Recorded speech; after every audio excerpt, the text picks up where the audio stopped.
warga di sini percaya bahwa kalau kaya mendadak tanpa alasan yang jelas, itu bukan sebuah keberuntungan, tapi itu adalah sebuah pertanda. Ada sebuah desa di Jawa Barat, rumahnya megah luar biasa dan selalu tertutup. Sawahnya luas hektaran, hartanya cukup buat 7 turunan. Tapi anehnya, tak pernah terdengar suara anak-anak. Orang sini menyebutnya pesugihan buta hijau. Katanya, perjanjian yang sudah dimulai tak bisa dibatalkan. Ia tidak pernah meminta di awal, tapi akan datang saat waktunya tiba. Apakah pesugihan buta hijau hanya cerita turun-temurun? Atau yang benar-benar menagih janji? Nah, di video kali ini kita bahas semuanya, termasuk pengalaman saya bertarung dengan buta hijau.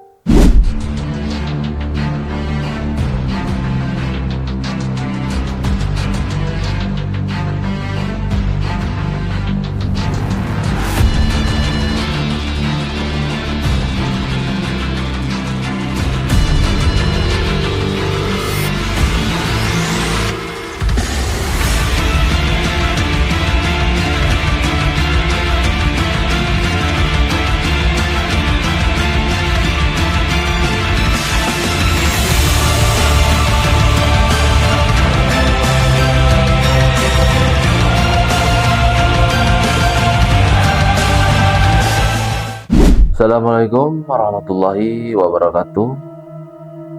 Jumpa kembali bersama saya Mangkus di channel Kusyairi Doa.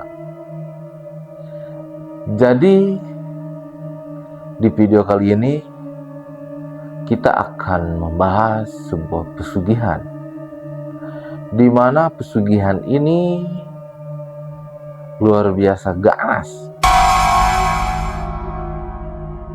Bahkan yang menjadi tumbalnya itu bukan hewan, tapi manusia. Di mana pesugihan ini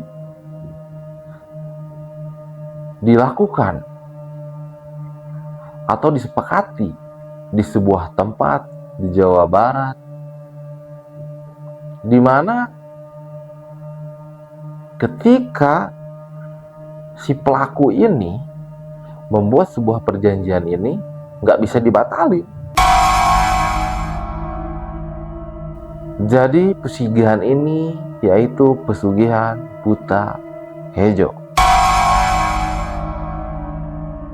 Ini terus terang kisah nyata yang saya alami. Jadi waktu itu ada teman yang terus terang teman ini meminta bantuan. Dia bingung harus gimana caranya, dia bingung harus seperti apa obatnya. Dan kebetulan waktu itu saya lagi kerja. Dia menelepon sekitar jam 2:30 sore. Ya kebetulan waktu itu kerjaan saya udah beres, udah nyantai. Jadi tinggal nyantainya lah ya. Diangkatlah telepon itu. Dia sambil menangis, dia sambil memohon. Katanya, "Mangkus, tolong saya," sambil menangis dia. "Ini saudara saya mau meninggal." "Loh, kok minta tolong ke saya?" kata saya. "Meninggal gimana? Tapi ada yang aneh." Saya tanya, "Anehnya seperti apa?" kata saya. "Jadi asalnya dia sehat. Yang jadi anehnya, dia ini kerja di rumah yang dicurigai warga melakukan pesugihan buta hijau. Jadi si saudaranya ini, dia itu dikasih makanan, banyak banget makanannya. Termasuk ada satu, ikan mas. Ikan mas yang begitu besar, ukuran 1 sampai 2 kilo lah, antara segituan ya. Udah siap makan ya. Ikan masnya udah dipepes, ikan mas pepes. Wah, kebayang kan, nikmat ya. Tapi katanya setelah memakan ikan tersebut, tiba-tiba dia jatuh sakit. Nah, nggak selang berapa lama, mungkin sekitar 1 atau 2 jam katanya, tiba-tiba panas, badannya tuh panas banget. Nggak berselang dari itu, langsung seperti yang sesak napas. Begitu teman saya bertutur atau bercerita. Terus yang anehnya di mana? Iya, nggak aneh gimana katanya. Orang ini yang ngasih makanan bisa dikatakan dunungannya lah ya, bahwa nggak biasanya gitu. Tiba-tiba baik. Dia tuh baik udah sekitar 1 atau 2 mingguan katanya. Tiba-tiba baik, apa yang dia minta mau. Apa yang dia minta dikasih. Apa yang saudara saya, katanya, saudara saya diminta dikasih. Pokoknya mau apapun yang dia minta dikasih. Nah, yang terakhir kali ini, dia dikasih pepes ikan mas yang besarnya 1 kilo. Ya nggak aneh gimana coba? Tiba-tiba sakit gitu kan. Udah makan itu. Terus yang lebih anehnya, di lehernya kayak ada yang mau nyekik. Ketika terasa sesak. Jadi kelihatan gitu sama teman saya nih, di lehernya ini tuh biru kayak ada tangan. Sampai merinding saya. Nah, saya kasih solusi. Coba ke rumah sakit aja dulu, kata saya. Gimana kata rumah sakit? Nah, ketika itu tutup lah udah telepon ya. Katanya suruh dibawa ke rumah sakit, dan akhirnya mencoba ke rumah sakit. Selang berapa lama, 1 jam dari setelah menelepon itu, menelepon lagi. Katanya ke orang pintar. Posisi waktu itu saya lagi di motor ya. Bahkan saya berhenti dulu buat ngangkat telepon ini. Nah, Di situ saya mencoba apa sebisa saya mencoba membantu dengan doa. Apa yang terjadi coba? Ketika saya melafalkan sebuah doa, si buto ijonya ada di hadapan saya. Ternyata ini benar, bukan semata-mata sakit medis. Ternyata orang ini mau ditumbalin. Dalam hati, ya udahlah, biarin kata saya. Walaupun waktu itu kelihatan, bisa disebutkan lah kalau orang sini ngajirim gitu ya, atau menampakkan diri ke saya gitu. Waktu itu saya di motor,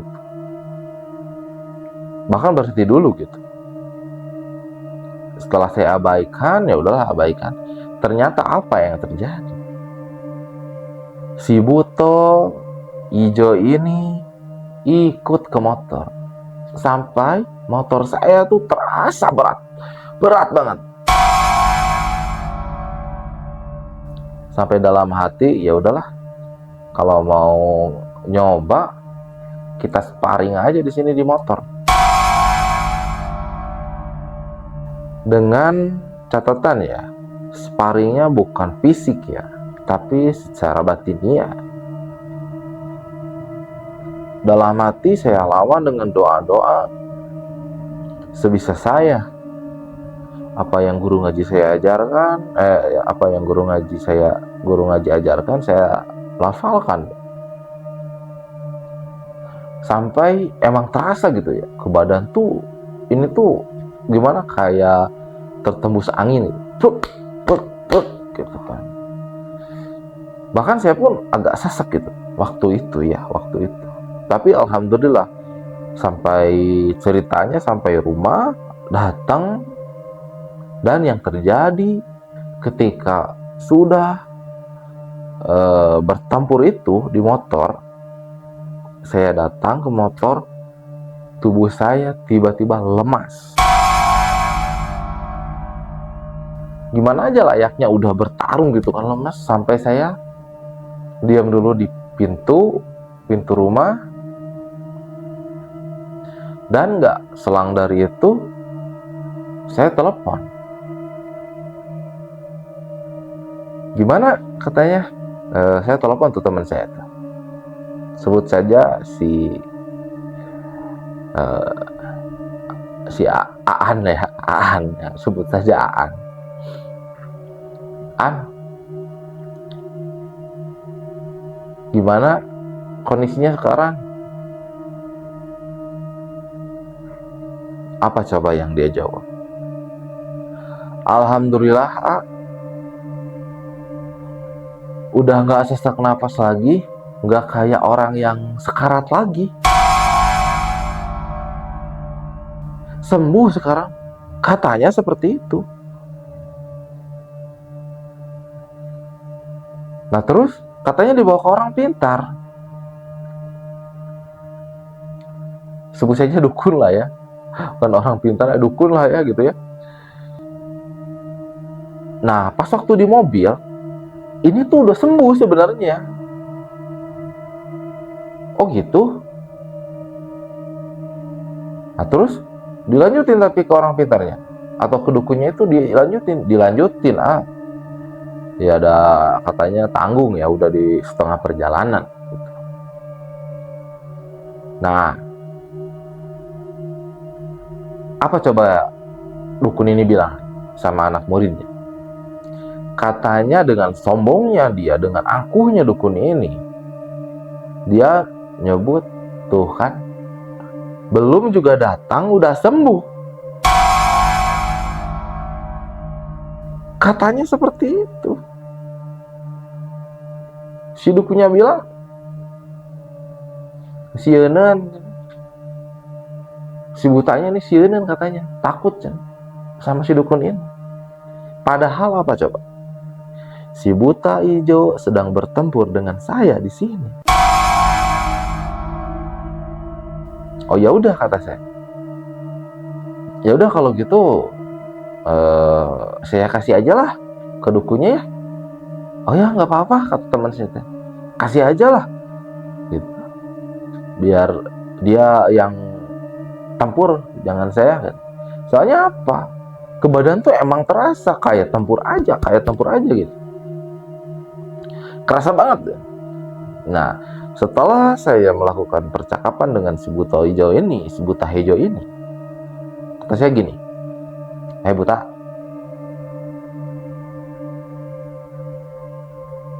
sampai sini pertempuran kita, karena udah ada yang nanganin, katanya seperti itu. Terus si buta hijau ngejawab, siapa cina yang berani cina nanganin cina tumbal saya, katanya gitu. Ini mau diambil sama saya, kata.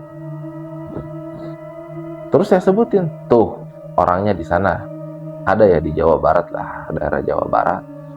Saya nggak mau nyebutin tepatnya. Tuh orangnya di sana 2 orang, guru sama muridnya, kata saya.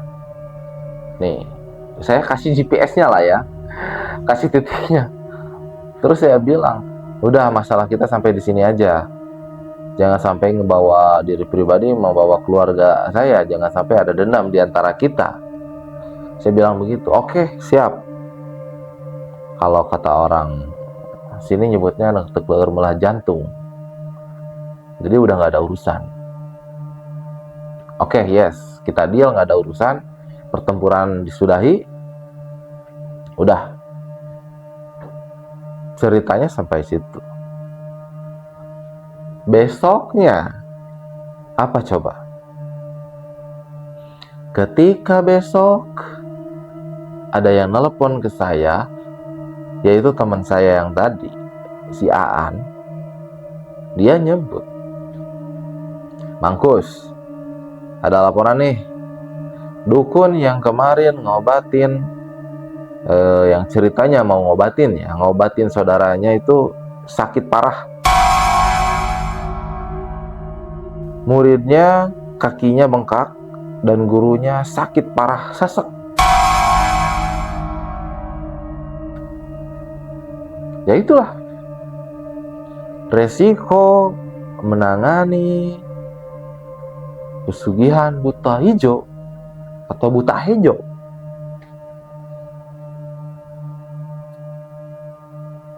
Kalau saya sih dari awal nggak berani, cuman karena temen yang meminta, bukan saya buka praktek, ya saya sih bisa mungkin dengan doa-doa yang diajarkan oleh guru ngaji saya sih bisa mungkin lah. Ya alhamdulillah saya nggak apa-apa. Tapi ketika dukun tersebut ada kesombongan dalam diri, merasa paling gagah, merasa paling jumawa, ya itu hasilnya sakit. Kata saya biarin aja lah ya, orang resikonya. Iya, makanya katanya jangan sombong ya kalau jadi orang. Ya iyalah, setinggi apapun ilmu, kalau dibarengi dengan kesombongan, nggak bakalan ngefek tuh ilmu. Karena apa? Karena ilmu bukan punya kita manusia.